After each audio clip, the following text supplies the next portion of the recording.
Encore merci à tous d'être présents aujourd'hui pour cette présentation et de suivre avec nous les nouveautés et les évolutions de cette nouvelle version de Soud qui, comme vous allez le voir, est une fois de plus très riche en améliorations importantes. Passons maintenant directement aux nouvelles fonctionnalités. Je ne vais pas rentrer immédiatement dans le détail de chaque thématique, mais si l'on prend un peu de recul, on voit clairement que côté design, une très grande partie du travail s'est concentrée sur la Soundbox. C'est même la majorité, voire la totalité des améliorations de cette année sur cette partie. On peut presque parler d'une Soundbox 3.0. Sur la partie fabrication, on retrouve également des avancées importantes, notamment sur l'automatisation des usinages, mais aussi sur les usinages 3D avec de nouvelles opérations. On a également une amélioration sur le nesting, et notamment pour mieux gérer la réédition. Et enfin, sur la partie automatisation, on va découvrir de nouveaux documents, notamment des exports pour la scie à panneaux, ainsi qu'une simplification de l'utilisation du rapport système. On va commencer directement avec la Soundbox Out of the Box, qui va vraiment faire entrer la Soundbox dans une nouvelle dimension. Je sais que c'est une fonctionnalité qui était attendue, mais avant de la découvrir, je vous propose de revenir rapidement sur les bases. Qu'est-ce qu'une Soundbox et à quoi ça sert concrètement? De manière simple, une Soundbox permet d'insérer des composants achetés, comme de la quincaillerie, mais aussi des composants paramétriques, comme des panneaux qui vont se redimensionner automatiquement en fonction du contexte. Et troisième point important, elle permet également d'insérer les usinages associés, que ce soit des composants achetés ou paramétriques. Donc dès le départ, la Soundbox permet ces trois actions principales, mais comme on va le voir, ça ne s'arrête pas là. La Soundbox est vraiment une fonctionnalité centrale dans Soud, et on le voit bien quand on regarde les améliorations apportées ces dernières années. En 2021, on a introduit une nouvelle méthode d'insertion qui lie l'angle d'insertion à l'angle de vue, ce qui permet d'insérer une Soundbox dans n'importe quelle orientation. Dans le même temps, on a ajouté la possibilité d'insérer plusieurs Soundbox en une seule fois. En 2022, on a intégré un nouveau type d'usinage dans la Soundbox, notamment les perçages à tête fraisée paramétriques et entièrement définissables dans le script. En 2023, on a travaillé sur les bibliothèques de manière un peu générale, avec la possibilité d'associer plusieurs templates aux éléments de Soundbox. Toujours en 2023, il y a eu un travail important sur l'ergonomie et la création des Soundbox. L'idée était de simplifier les vues, d'ajouter des filtres pour rendre la lecture des paramètres plus claire et améliorer le confort d'utilisation. Ensuite, en 2024, une évolution majeure a été introduite, la prise en compte du contexte d'insertion, notamment l'épaisseur des panneaux dans l'assemblage.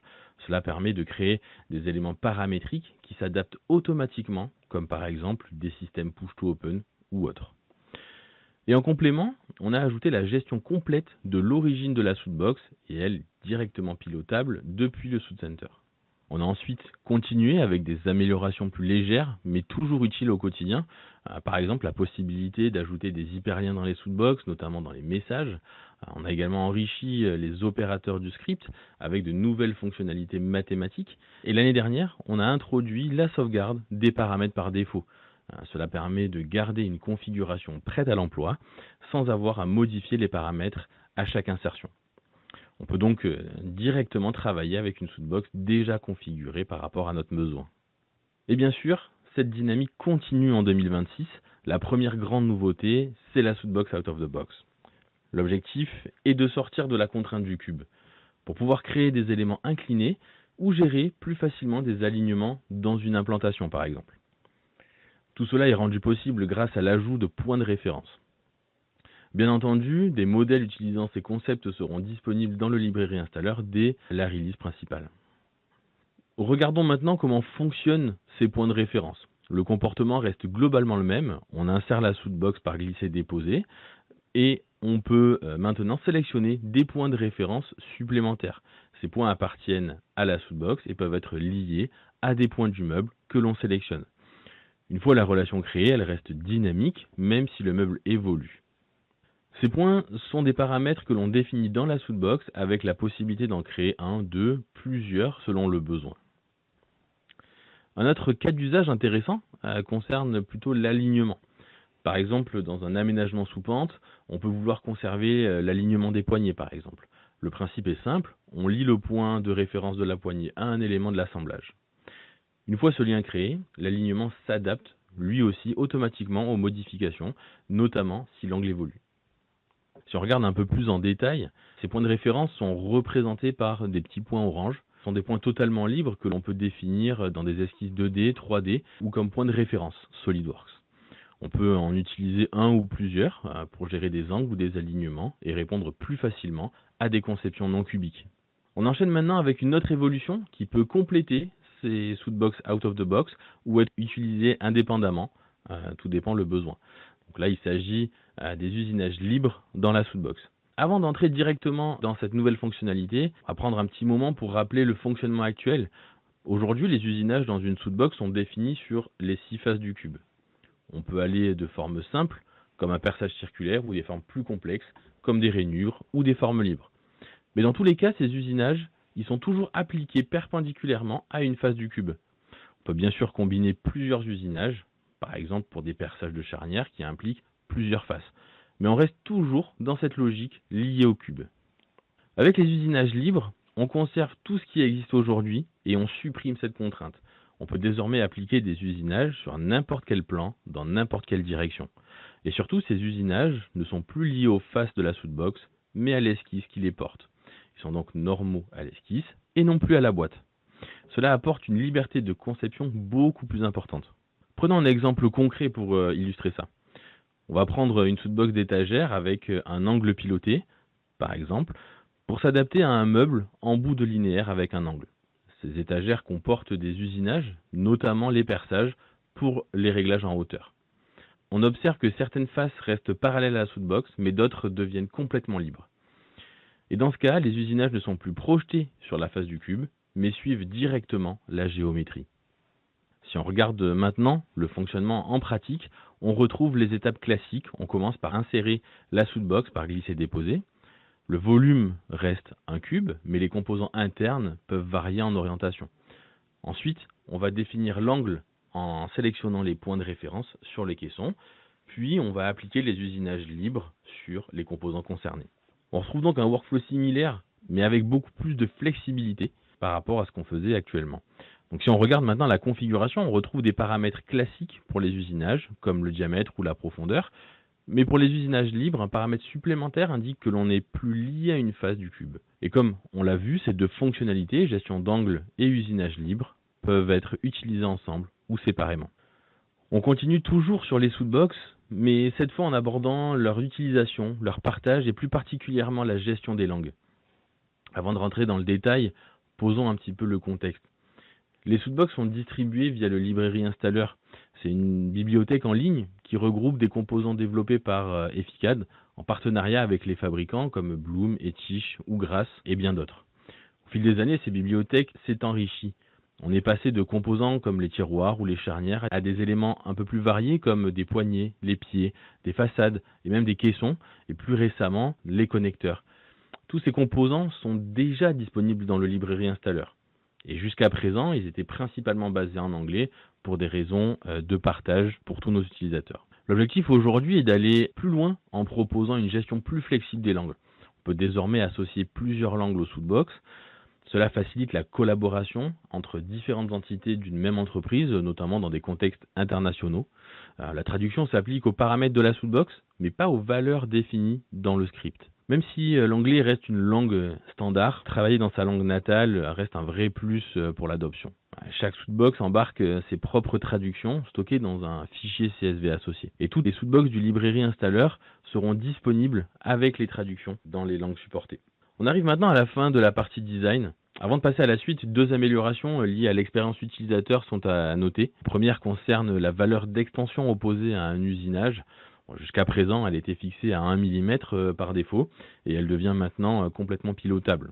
C'est une modification qui reste utile dans des cas vraiment spécifiques et ne nécessite clairement pas d'être ajustée tout le temps. La deuxième amélioration, elle, concerne la sauvegarde des paramètres par défaut. Après une première évolution en 2025 sur les paramètres de conception, on étend maintenant cette logique sur les paramètres d'usinage et donc on va permettre de standardiser davantage les configurations et la sauvegarde de configuration des Soudbox. Ces différentes évolutions illustrent une version particulièrement aboutie de la Soudbox et on dispose aujourd'hui d'un outil capable de gérer des conceptions bien au-delà du cadre cubique avec des possibilités très étendues. On va maintenant passer à la partie fabrication qui apporte également des évolutions vraiment importantes, notamment sur l'automatisation et les capacités 5 axes. passe directement à la fonction d'automatisation avancée. L'automatisation dans SoudCam est un sujet central. Cette année, on introduit une fonctionnalité permettant de créer facilement des règles complexes sans avoir besoin de coder. Pour cela, on va s'appuyer sur deux éléments, les filtres et les relations entre opérations. Un usinage repose sur trois éléments, la reconnaissance de forme, les outils, les paramètres d'usinage. La reconnaissance, elle, va détecter toutes les géométries regroupées dans un seul groupe. Toutes les opérations s'appliquent ensuite à ce groupe de manière uniforme. L'outil, lui, contient les informations nécessaires et joue aussi un rôle de filtre naturel. Certaines géométries peuvent être ignorées si l'outil n'est pas adapté ou n'est pas en mesure de l'usiner en raison de ses dimensions. Les paramètres définissent le comportement de l'usinage, les passes, le recouvrement, d'autres stratégies. On peut maintenant introduire les nouveautés, les filtres et relations. Les filtres permettent de découper le groupe initial en sous-groupes. Une entité d'usinage est un seul groupe, regroupant toutes les géométries. Notre système de filtres nous permettra de la compartimenter en de multiples sous-groupes. L'idée, c'est qu'ici en vert, le groupe initial de l'entité d'usinage est maintenant éclaté en 4 sous-groupes. Il pourrait y en avoir moins, il pourrait y en avoir plus. Tout dépend de ce qu'on a créé au sein de notre opération et de notre entité d'usinage. Ces différents sous-groupes-là vont se baser sur plusieurs critères qui sont des critères géométriques, de contexte, de machine, de propriétés personnalisées ou encore d'attributs d'usinage ou bien de matériaux. On rentrera un petit peu plus en détail sur ça juste après. Passons directement à l'exemple. On retrouve à droite les 4 sous-groupes que j'avais de disponibles dans mon entité d'usinage et ici à gauche les différentes opérations et outils que j'avais à disposition dans cette même entité. Maintenant, c'est assez simple. Sur une de ces opérations, j'ai créé mes conditions de filtre permettant de s'appliquer à 3 des sous-groupes qui ont été définis. Si je continue ma deuxième opération, je vais pouvoir la baser sur quelque chose qui est strictement identique à ce qui a été fait à la première.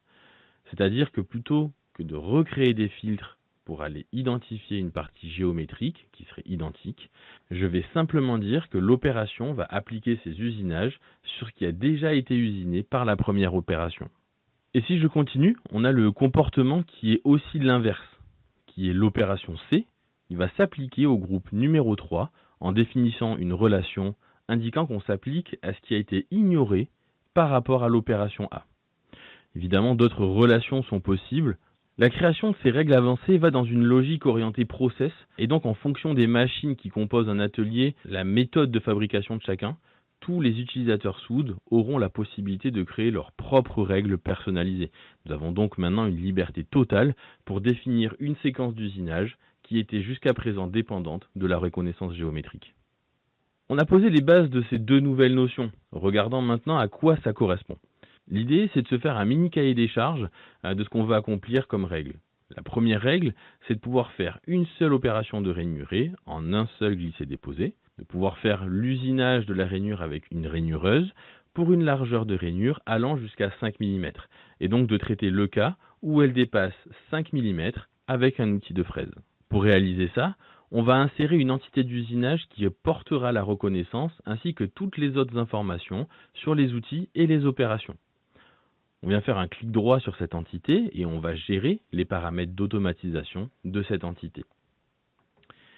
Avant de rentrer dans le détail, on va juste repréciser ce qu'on va faire à ce moment-là. Et l'idée ici, c'est d'aller créer la règle qui va nous permettre de gérer tous les cas où la rainure fait jusqu'à 5 mm avec la scie embarquée. Donc si on regarde en haut à droite, on a bien la sélection de notre opération qui est faite avec la rainureuse, sur laquelle on va venir créer les filtres. Et pour ça, on se retrouve sur le tableau au milieu. Pour définir notre filtre, et donc associer cette opération à un premier sous-groupe, qui est le cas ici, on va appliquer cette opération sur toutes les rainures qui sont inférieures à 5 mm.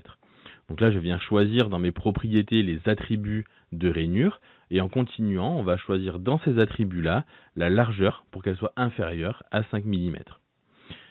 Et à ce moment-là, c'est déjà terminé notre règle et notre filtre pour pouvoir associer cette opération à tout ce premier sous-groupe constitue des rainures de 0 à 5 mm.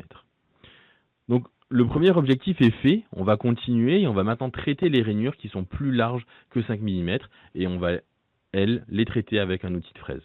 Donc ici, en haut à droite, je viens bien me positionner sur ma deuxième opération où on voit bien que celle-ci est une enfant de la première et ce lien se fait grâce à une relation entre les deux opérations.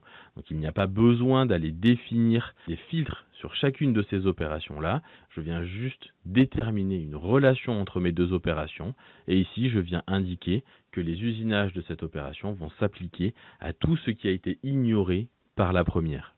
Et donc c'est ce qu'on va retrouver ici en simulation, où on va avoir sur notre modèle une seule rainure qui a une largeur de 5 mm. Donc on se trouve bien dans le premier cas, qui lui est géré par la rainureuse. Et du moment où on va faire évoluer cette dimension-là, on va bien avoir en automatique un changement d'opération et on va avoir une utilisation d'un outil de fraise avec une opération de finir paroi. Donc là, c'était le premier cas. Je vais essayer d'aller peut-être un petit peu plus vite sur le deuxième qui lui montre une création de règles légèrement plus complexe. L'idée c'est de montrer qu'on peut aller bien plus loin et faire des choses assez poussées. Là le deuxième cas c'est le travail d'une règle pour les Clamex par rapport à des contraintes d'usinage. On va vouloir se dire qu'on va utiliser un outil de scie à Clamex pour tout ce qui est sur les faces latérales du panneau, sur les coupes et surtout sur ce qui est sur le dessus du panneau, mais dans une zone limitée, le long du bord du panneau. Et ensuite, on va utiliser pour tout ce qui va se trouver au centre, qui est dans la zone blanche ici, un outil Clamex avec une fraise. Et pour finir, dans la séquence d'usinage, on va vouloir utiliser l'outil de fraise avant l'outil de scie. Donc dans mon cas ici, j'ai créé mes filtres sur mes opérations de Clamex à la scie pour gérer mes cas. Et ensuite, j'applique une relation entre mon opération à la scie et à la fraise, indiquant que l'opération à la fraise s'appliquera sur tout ce qui a été ignoré par l'opération à la scie. Je peux donc bien créer les filtres sur les opérations indépendamment de leur ordre d'utilisation dans le programme CN. Regardons maintenant le résultat en vidéo. On respecte bien les différents critères qu'on a décrits dans notre règle et c'est effectivement des entités d'usinage évolutives. Donc c'est-à-dire que si demain je rajoute des usinages de Clamex sur le champ avant de mon panneau, elles seront bien détectées pour un usinage avec le disque. En parlant d'entités, on va faire le point sur ce qui est disponible dans cette version 2026. Tous les comportements qu'on a pu voir précédemment seront disponibles sur des entités d'usinage automatique de perçage, de rainure et de Clamex. L'intégration des autres entités d'usinage se fera sur la prochaine version majeure, SWOOD 2027. On a passé un bon morceau et on va continuer sur la partie d'usinage avec le machine contour. Donc il y a une petite remise en contexte sur l'opération de contour qui a déjà pu être faite en termes d'évolution autour de cette opération-là. L'opération de contour nous permet de réaliser des usinages sur des éléments intérieurs ou extérieurs et de gérer les différentes approches.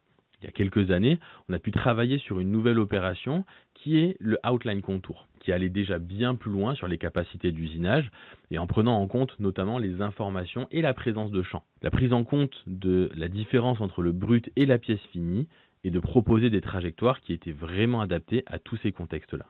Cette année, on continue encore un peu plus. On va pousser plus loin l'intégration aux machines, comme on a pu le faire avec les poches précédemment. Nous proposons une opération dite machine. L'objectif de cette opération-là, c'est de pouvoir exporter des données plutôt que nos trajectoires. Donc là, on va aller exporter des données d'accostage, on va exporter des données de profil d'usinage et toute autre donnée nécessaire à la création d'opérations en fonction des machines, et laisser l'optimisation de la trajectoire à la machine elle-même. Les deux méthodes ont des avantages et des limites. L'objectif de cette fonction-là est de donner plus de liberté aux opérateurs machines pour faire facilement des modifications de programme directement sur leur machine, juste avant de lancer le programme. On va retrouver des choses comme changer d'outil, changer le nombre de passes et bien d'autres types de modifications. Concernant cette fonctionnalité, elle est disponible à partir de SWOOD 2026. Par conséquent, tous les utilisateurs existants voulant utiliser cette fonctionnalité nécessiteront une mise à jour et une modification de leur post-processeur pour pouvoir intégrer cette nouvelle capacité. Nous offrons la possibilité d'utiliser les deux opérations dans SWOOD pour plus de flexibilité et une meilleure intégration à vos processus et à vos parcs machines. Passons maintenant à l'usinage du connecteur et notamment du Clamex P16. Donc les lamello P16 sont des connecteurs d'une épaisseur beaucoup plus importante que les Clamex que l'on connaît déjà tous. L'objectif de ces connecteurs-là, c'est d'être plutôt utilisés sur des panneaux alvéolaires et du fait de leur grande épaisseur. on va avoir un cycle d'usinage différent des autres composants de la gamme. Donc là, on va sur une intégration totale. Il est aujourd'hui intégré dans les bibliothèques du design via le librairie installeur et elle est maintenant compatible avec les trajectoires d'usinage. Nous avons complété l'opération actuelle du Clamex pour étendre son champ d'action sur la totalité de la gamme Lamello, usinable avec un outil de fraise ou de lame. Nous avons abordé jusqu'à maintenant des sujets d'automatisation et de nouvelles opérations autour du panneau. Passons maintenant à l'usinage 3D. On va continuer maintenant sur la partie qui concerne les opérations en lien avec le 5-axes, avec ici l'ajout de stratégies d'usinage et de trajectoires disponibles dans la finition 3D. Avec cette nouvelle version, le gain de ces nouveaux types de trajectoires, c'est la liberté. Ces trajectoires-là vont offrir de nouvelles possibilités et de nouvelles capacités sur les opérations 5-axes et d'aller vraiment dans une personnalisation avancée de ces trajectoires. Ici, l'idée, c'est de passer sur une projection de pattern. Donc, on part sur une forme qui, elle, est dessinée en 2D et on vient la projeter sur la face qui, elle, est en 3D. Et donc là, on va avoir plusieurs types d'usinage qui vont avoir plusieurs avantages, que ce soit pour de l'optimisation du parcours d'outils ou de l'optimisation de l'état de surface. Donc nous commençons par le cycle de poche qui présente un avantage de volumétrie qui permet de retirer une plus grande partie de matière rapidement et offre une grande capacité d'adaptation aux différentes géométries, même les plus complexes. Ensuite, on a le cycle circulaire en passe zigzag et lui aura un temps de cycle plutôt plus court du fait d'usiner tout le temps. La trajectoire en spirale, quant à elle, se réalise en une seule fois et permet également une optimisation en temps d'usinage, mais aussi en qualité d'état de surface, de par l'absence de reprise de trajectoire, évitant ainsi de marquer le bois ou d'avoir des traces justement de reprise. En version alternée, elle permet une meilleure répartition de l'usure d'outils par exemple. Si on continue dans les opérations 3D, on a intégré cette année une nouvelle opération d'ébauche qui va permettre d'aller bien plus loin que ce qu'on avait jusqu'à présent. Notamment l'apparition de nouveaux paramètres que l'on pourra personnaliser, donnant un meilleur contrôle aux utilisateurs. On retrouvera dans un premier temps une définition personnalisée de notre brut, la création de stratégies d'usinage multiples sur les différentes strates, où on va aussi pouvoir créer un slicing intelligent et proposer un premier résultat de slicing d'ébauche. Tout ça afin d'usiner les différentes couches de notre pièce de la manière la plus optimisée. Enfin, une optimisation des différents types d'accostage en fonction de leur position dans la pièce. L'opération d'ébauche va pouvoir créer ce type de trajectoire au complet et donc on va pouvoir voir en détail quelques paramètres qui ont été ajoutés et disponibles sur cette opération, notamment la gestion des transitions. On va le voir, il y a 3 types de transitions et la compréhension est là assez simple.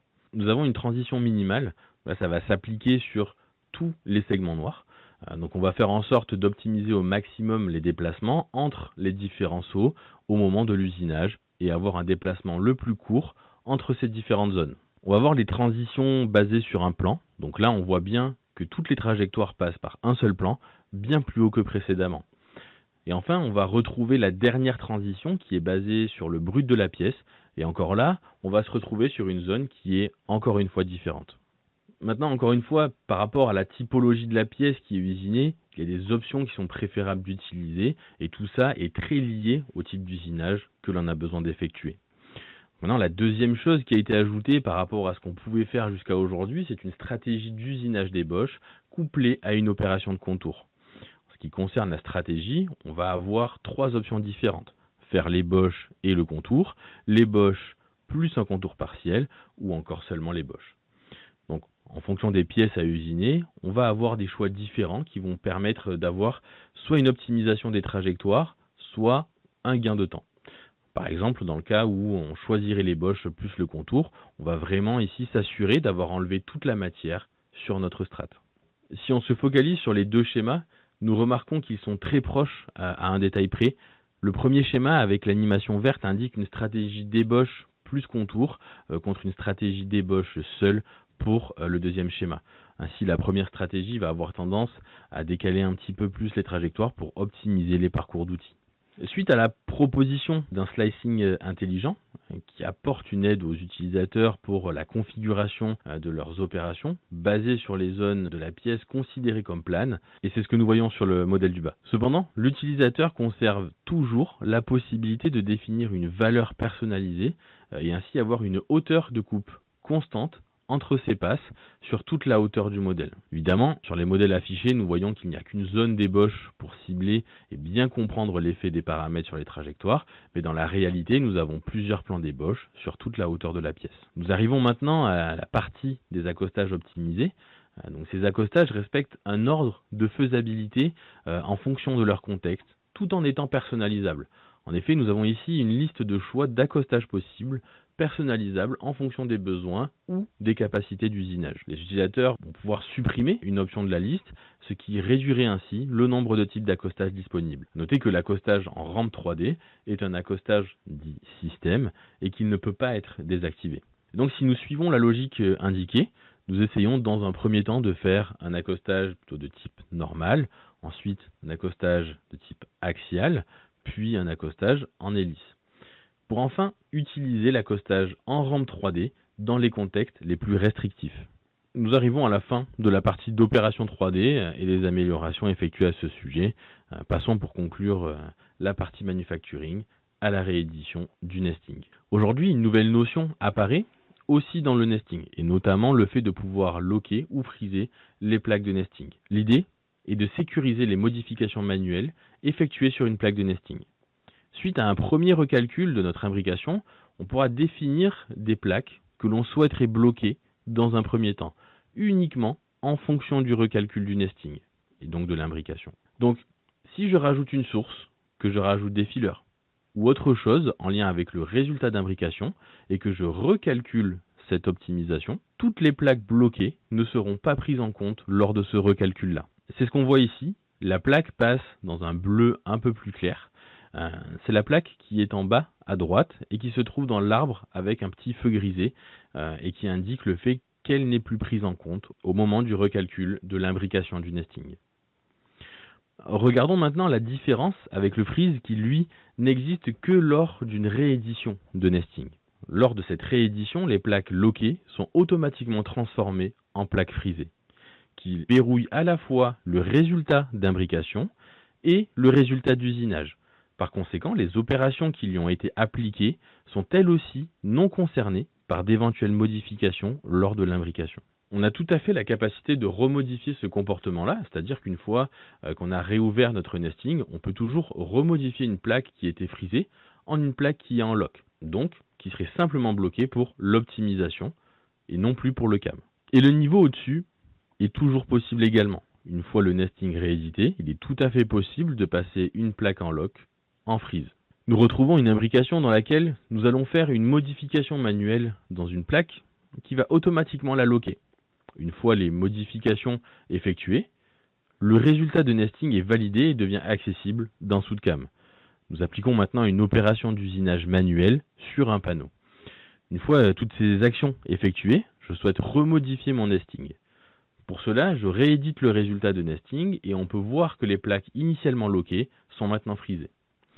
Donc non pris en compte pour la modification de l'optimisation, du CAM et donc des usinages appliqués sur la plaque. Je change maintenant de post-processeur, ce qui va mettre à jour cette information et les opérations associées sur toutes les plaques, excepté celles qui étaient frisées. Nous arrivons à la fin de la partie manufacture où on a pu parler de l'automatisation du CAM, des opérations machines, mais aussi des avancées qu'on continue à faire sur les opérations 5 axes et un petit peu de nesting. Passons à la troisième et dernière partie de cette présentation. Et donc nous commençons directement par les exports pour les scies à panneaux. Le rapport Soud intègre un nouveau type de document qui est le fichier PTX, qui permet de lancer un programme sur les scies à panneaux. Aujourd'hui, 2 versions de ce fichier sont disponibles. Une version est créée sur la version 1.21 du PTX et la deuxième est créée sur la base de la version 1.14. Ce fichier est généré durant la génération du rapport et il est basé sur le résultat du cutting pattern. La solution proposée n'inclut pas la continuité du grain sur les façades ou d'autres paramètres permettant une personnalisation poussée de l'imbrication. Là-dessus, on va plutôt apporter une réponse qui va permettre d'aller de la scie à panneau à leur CNC. Continuons sur les améliorations de génération de documents. Le rapport système proposait un export en batch, donc en lot des PDF à imprimer. Cette année, le comportement a été étendu au CSV, permettant un export complet des fichiers CSV en un seul clic. En ce qui concerne les données, nous avons complété l'export et la disponibilité des données de Swood, notamment l'export des propriétés liées au panel process, qui sont maintenant disponibles dans les propriétés personnalisées de SolidWorks. Donc ça va avoir un intérêt pour toutes les personnes qui vont utiliser du PDM ou travailler avec les données autour du panneau, et on va retrouver tout ce qui est présent dans les panels process, maintenant disponible dans les propriétés personnalisées spécifiques à la configuration de notre fichier. Un petit dernier sur la partie automatisation, on va pouvoir aussi post-processer les données du rapport grâce à une application spécifique ou une application propre à n'importe qui. L'idée, c'est de pouvoir lier n'importe quelle application à la génération du rapport. Le but étant de permettre d'alimenter d'autres systèmes d'une société ou créer des fichiers un petit peu différents. Et donc, on passerait des étapes de je suis dans SolidWorks et Swood Design, je lance mon rapport et j'ai mon rapport système, à quelque chose de similaire mais avec une action externe à Swood sur les données de Swood. Et ça, pour d'autres systèmes d'information. L'objectif, c'est de garder une ouverture simple pour le partage de données avec d'autres systèmes, laissant une personnalisation facile. Et nous arrivons proche de la fin de cette présentation et abordons les deux derniers sujets qui sont l'export GLB, GLTF depuis le rapport Swood, qui eux peuvent s'effectuer autant au niveau de la pièce qu'au niveau de l'assemblage, incluant les paramètres d'export et conservant la bonne orientation dans le fichier exporté, peu importe la configuration du fichier SolidWorks. Donc nous y voilà sur le dernier sujet de la présentation qui est l'accès aux propriétés de configuration des opérations dans le dialogue d'options de SoudCam qui va nous permettre de faire la modification des valeurs par défaut des reconnaissances de forme automatiques. Et donc c'est ici que s'achève la présentation des nouveautés Swood 2026.